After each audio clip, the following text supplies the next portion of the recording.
Hey guys, so I've been working a lot on my testimony in a Bible study with my motorcycle ministry on his road, and we're doing the XCE study that actually McLean Bible Church in general. That's kind of what we're studying right now in small groups, and I wanted to share with you what I have so far and know kind of your thoughts on it. I think that it's a little long. I think that, clearly I can, when you're talking to somebody, I tend to talk really fast. So I'm going to talk a little bit slower. So listen if you want, comment back. I'd love to hear your feedback. And here we go. So when it comes to my story, I've always been a religious girl. I was raised in the church, and my parents were very active in it.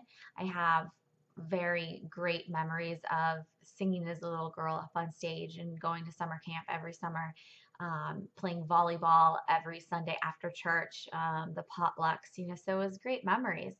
My oldest sister was healed from childhood epilepsy in the church, and my father fell 40 feet from a construction site from a tree, and he was never supposed to walk again. And look at him, he's walking, he's just fine. He goes to Canada multiple times a year.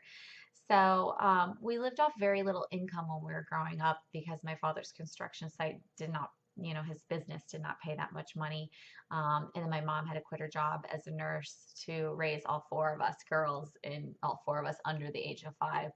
So we didn't make a lot, yet we always had enough to pay the bills. We always could get by. So God and prayer and the church were very much a part of my life as a child growing up and as a teenager. But I really did not, or I don't really remember getting saved or committing my life to God because I was a child in the church and I just don't remember it. So uh, until I was diagnosed with MS in 2005, and until my husband left my 3-year-old and I in 2012 and again in 2014, I didn't really understand what being fully committed to God was until those things happened. There's something about being told that you have a disease that, one, you don't know what causes it, and two, when it happens, you don't know how long it'll stick around and when it'll kind of leave you. That changes you forever. And to top that with your husband just wanting to quit and on your marriage and your child and just leave and just start fresh without you, I don't know which one was worse. So before renewing my relationship with God, I wanted to fix it. I wanted to know why it was happening to me. I wanted to try to change my husband. I wanted to change the situation, and I just couldn't. So I had a lot of fear. I had pain of rejection. I had anger towards him. I had a disappointment all the time, feeling that my life, wasn't going the way I had planned, and anxiety and not knowing what was going to happen without it being the way that it was.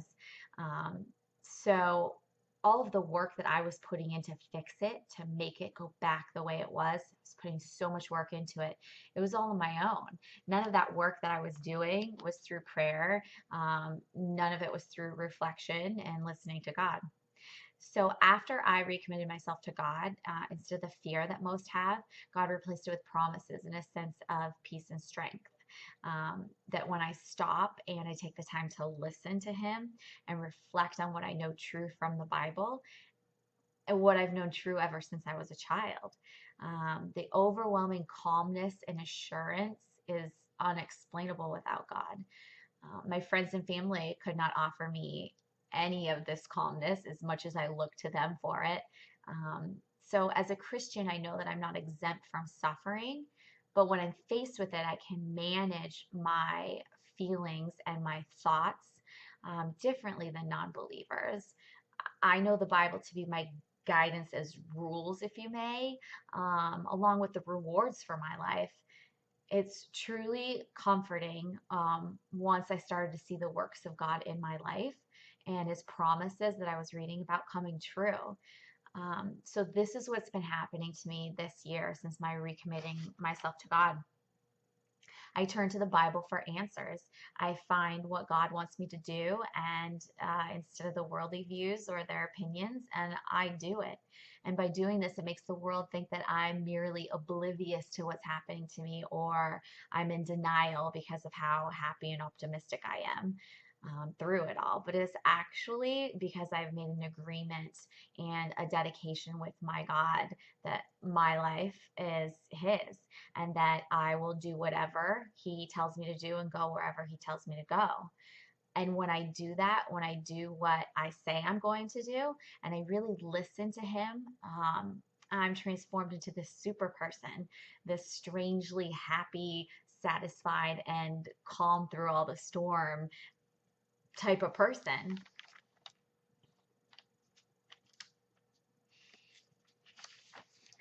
So this is what becoming a Christian has done for my life. This is why I take the time to dig into the Bible, to attend church every Sunday, no matter what excuse I have in my head, to talk to God in prayer every single day, to make sure that as I'm asking Him to guide me, that I'm reciprocating my request by obeying Him, by being Christ-like as much as I humanly possibly can be.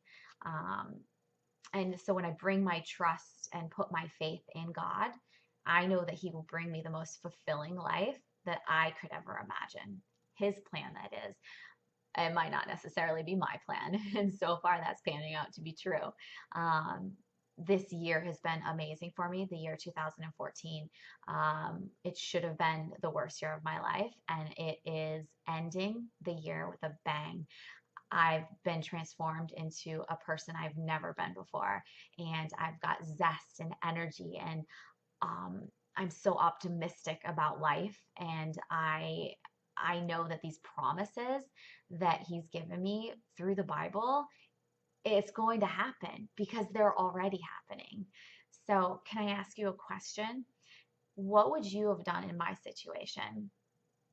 How would you have dealt with it? And how are you handling life's deep, painful struggles right now?